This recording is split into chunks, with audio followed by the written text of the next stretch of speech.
Hello traders. आज है 28 जनवरी और आज के दिन पे मैंने बैंक निफ्टी में ट्रेड किया था। सो आज का ट्रेड का सेटअप मैं आपको बता देता हूँ कि कैसा क्या ट्रेड्स थे और मैंने क्या से किस सेटअप पे एंट्री ली और किस बेसिस पे ट्रेड किया। सो चलिए चार्ट पे चलते हैं। आज के दिन पे मैंने बैंक निफ्टी में एंट्री ली थी और बैंक निफ्टी में अगर आप देखोगे तो ये कुछ लेवल्स थे जो मैंने ड्रॉ किए हैं। इस लेवल्स को थोड़ा सा आपको डिस्क्राइब कर देता हूँ।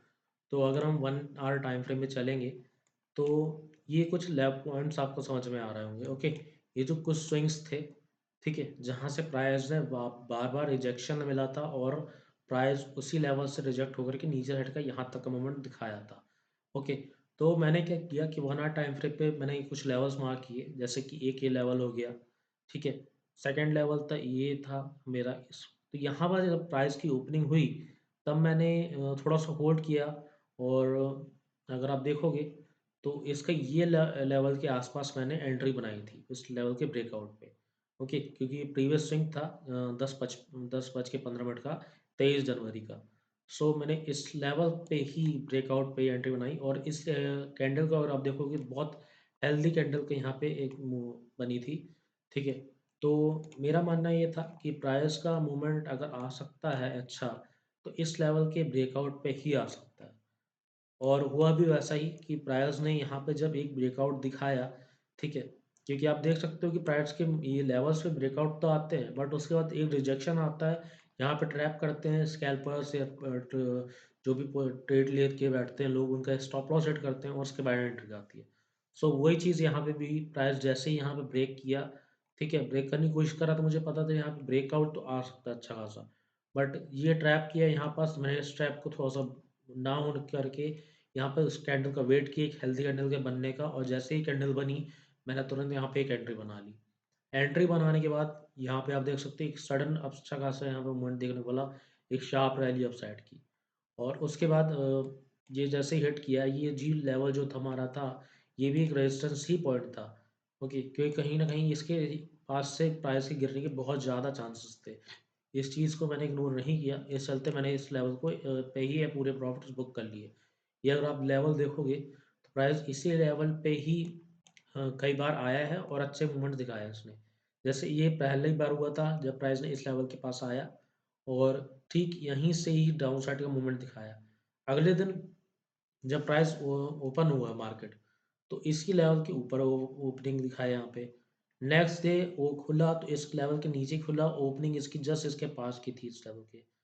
नेक्स्ट डे उसके जैसे ही इस लेवल को ब्रेक किया, एक अपसाइड की शार्प मूवमेंट यहाँ में हमें देखने को मिला और ये एक रेजिस्टेंस पॉइंट ये भी बन गया हमारे हिसाब से, ठीक है। फिर इस अगले दिन उसके 21 जनवरी को प्राइस ने इस लेवल के पास ही पहली जो इसकी कैंडल बनी थी, उसकी क्लोजिंग बनारा वाली इसकी यहीं पास की पे थी। इस बेसिस पे मैंने इस लेवल को निकाला और उसके बाद मैंने यहीं पास पे ही अपने पूरे प्रॉफिट यहाँ पे बुक कर लिया। और आज के अगर आप देखोगे तो इसी कैंडल के पास पे ही ये जो कैंडल बन रही है आप देख सकते हो, इसका लो भी जस्ट इस कैंडल के पास के लेवल के पास का ही है। ओके, और उस लेवल को ब्रेक करने के बाद ही प्राइस के इतने शार्प मूवमेंट यहाँ पर देखने को मिले। तो ये कहीं ना कहीं एक इम्पॉर्टेंट लेवल समझ में आ रहा था, इस वजह से मैंने यहाँ पे प्रॉफिट्स बुक किए। और अगर आप ऑर्डर में चल के देखोगे तो यहाँ पे से लगभग इसी लेवल पे समथिंग मैंने एंट्री बनाई थी और पूरे प्रॉफिट्स यहाँ पे मैंने बुक कर लिए थे, ठीक है। पोजीशन देख लेते हैं तो लगभग 7,700 रुपये के समथिंग का यहाँ पे हमें प्रॉफिट बुक किया हमने आज। सो और ये कल से मैंने कल भी ट्रेड किया था, तो उस कल का मैं आपको बता देता हूँ। तो कल को लगभग हमें 12,000 के समथिंग लॉस फेस करना पड़ा था मुझे, क्योंकि कल मैं बिल्कुल वही गलती रिपीट कर रहा था बार बार कि कैंडल के बिना ब्रेकआउट पे एंट्री ले लेना, जो हर कोई ट्रेडर करता है कभी ना कभी, ठीक है। उसी चीज़ को मैं अब जो इतने दिन से रिपीट कर रहा था वो कल के दिन भी मैंने रिपीट की और उस बेसिस पे ही यहाँ पे इतने सारे ट्रेड किए, क्योंकि पहला ट्रेड ही मेरा गलत हो गया, मतलब ये सही था ये ट्रेड। 322 की समथिंग मेरी एंट्री थी पुट के साइड पे। अगर आप निफ्टी का ट्रेड देखोगे तो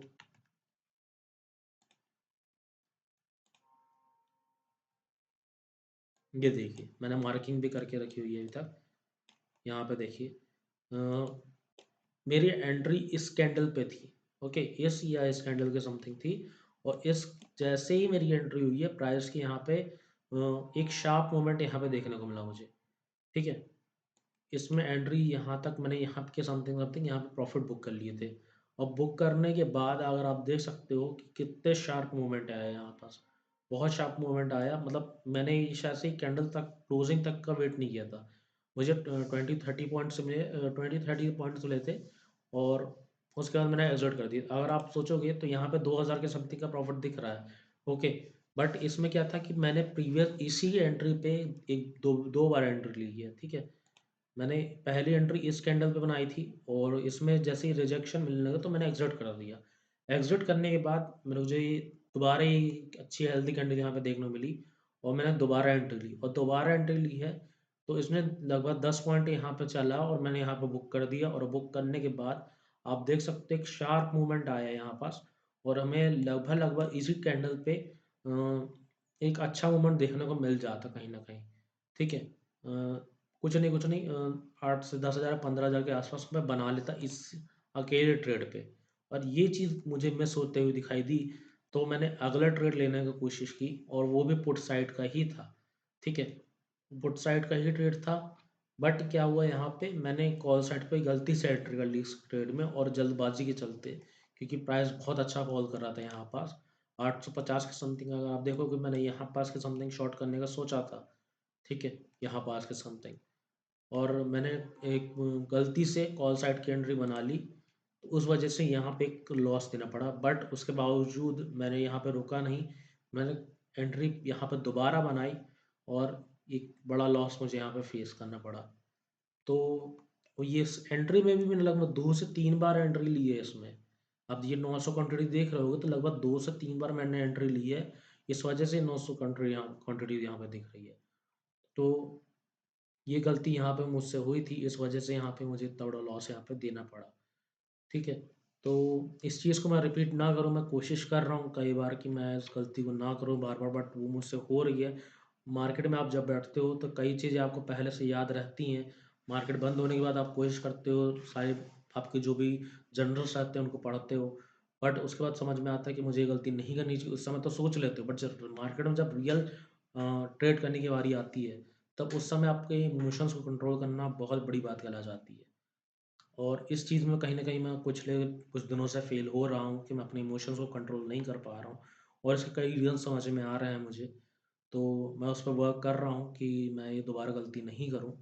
सो देखते हैं, मैं अभी कोशिश कर रहा हूँ फरवरी के समथिंग में मैं फिर से अपना चैलेंज दोबारा स्टार्ट करूँगा और उसमें आपको शायद से ये गलती दोबारा देखने को ना मिले और मैं कोशिश कर रहा हूँ इस वीक में भी यही चीज़ में कम कंट्रोल करने की कोशिश करूँ और हो सकता है मैं इस चीज़ में काफ़ी कहीं न कहीं कंट्रोल पा लूँ। ओके, सो देखते हैं फरवरी के दिन पे कैसा क्या रहता है। फ़िलहाल तो हमारा आज का ये दिन कंप्लीट हुआ, मैंने इसके बाद कोई ट्रेड नहीं लिया था। आप देख सकते हो यहाँ पे ऑर्डर्स में। तो मिलते हैं सॉरी कल के दिन पे। तो जैसा रहता है मैं आपको अपडेट करता हूँ। So thank you.